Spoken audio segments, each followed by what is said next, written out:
Tommy Hilfiger had the fashion world in the palm of his hands in the 90s, but then his name was dragged through the mud when he got plagued by rumors of being a racist and a classist. A lot of people began to look at Tommy and his company in a new light, and you'll be shocked to find out why he faced those allegations and how they still haunt him even to this day. You can name almost any celebrity and there's bound to be a rumor about them, and some of those rumors have become so well known that people don't even question if they're true anymore. A lot of them are pretty harmless though. Sometimes they're just wild conspiracy theories that people buy into, but there aren't any serious consequences. But there are other times when these rumors have a much more damaging effect. In the mid-90s, a chain email started to make the rounds that would go on to change Tommy's life forever. It caused the average person to doubt his character and question his reputation, and you are not going to believe what the email said. According to a report by High Snobiety, the subject line read, "Forward, Tommy Hilfiger hates us," an irresistible teaser that most people couldn't resist clicking on. The content of the email was about how Tommy Hilfiger had been on an episode of Oprah, and she supposedly asked him if what he'd said about people of color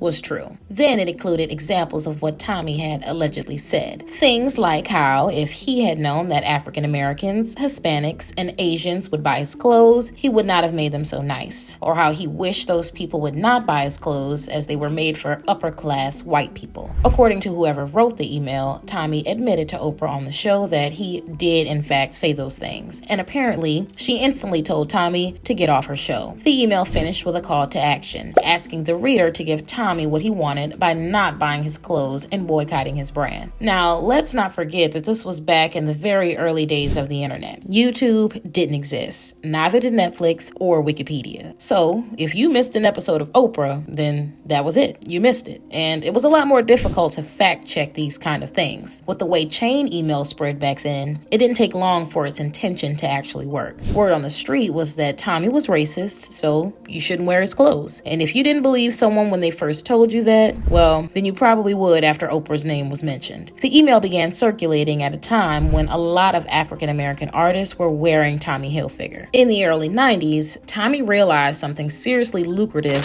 when the top rappers of the day that would later be adopted by other brands all over the world. He told the New York Times that having the music put a certain image over the brand, adding that if you didn't have the music, you didn't have the cool, so you didn't have the young people. So hip-hop icons like P. Diddy, Snoop Dogg, Raekwon, and Coolio were wearing the brand at their shows for magazine covers. Eventually, the hip-hop scene became associated with Tommy Hilfiger. But at the time that the accusatory email was circulating, nobody seemed to question why Tommy would say such racist remarks. I mean, surely it was in his best interest to have a good relationship with the African American community. But like I said before, sometimes if a rumor becomes popular enough, you just don't really question it. And this allegation had, by that point, become seriously widespread. Enough so that Tommy Hilfiger's PR team felt that they needed to address it and try to put out the fire. They released a statement saying that they were disturbed to learn that an ugly rumor had been circulating about the company. They said that Tommy did not make the alleged inappropriate racial comments and that he'd never appeared on the Oprah Winfrey Show. Tommy apparently even wrote on his official website that the widespread hearsay was a malicious and completely false rumor, and that his clothes were for all different types of people, regardless of their race, religious, or cultural background.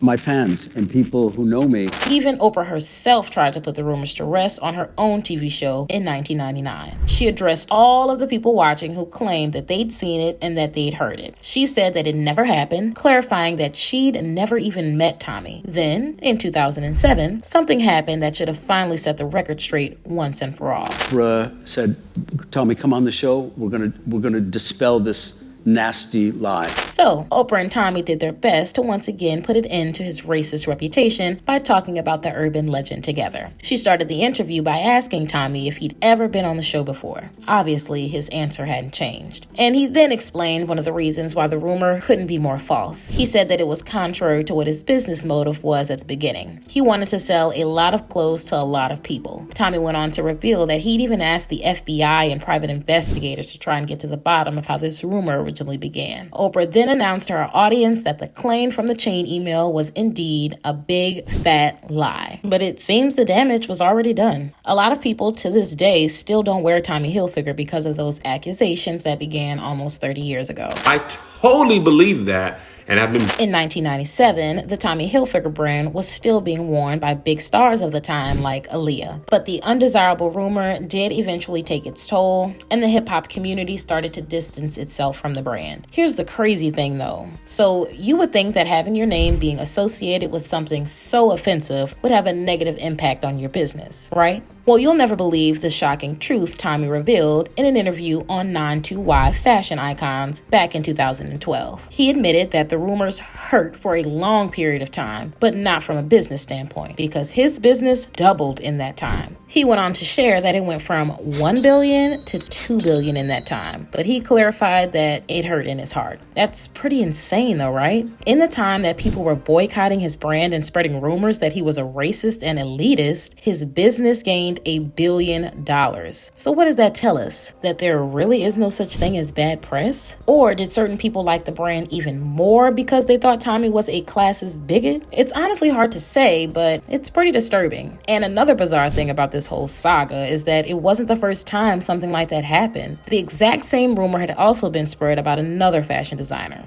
According to a report by the Los Angeles Times, designer Liz Claiborne also fell victim to a chain mail spouting a similar accusation involving Oprah. The email alleged that Liz had been on the Oprah Winfrey Show and announced that she didn't design for black women because their hips were too big, or because they made her clothes look bad, or because she didn't need the money. And the email finished by adding an unbelievable detail at the end, claiming that Oprah was actually wearing a Liz Claiborne dress at the time, and that once again, she told her guests to get off her show. And I thought, oh my God, I'm never going to be able to do this. Who started these rumors and why is something I guess we'll never really know. The investigators that Tommy hired were never able to find out. Even the Anti-Defamation League conducted an investigation into the matter. They wrote their findings in a letter directly addressed to Tommy. It stated that the malicious rumors circulating about him and his company were without merit and lacked any basis in fact. In his 2012 interview, Tommy also confessed that the situation had really made him believe that someone had it out for him. And he went on to say that he never found the source, but hoped that at some point people will realize that it was just a nasty rumor. Let's see if that day ever comes. But anyway, what do you guys think? Why do you think people were so willing to accept the rumor even when there was evidence against it? Can you believe that Tommy's business doubled in that time of speculation and doubt? Let me know in the comments below.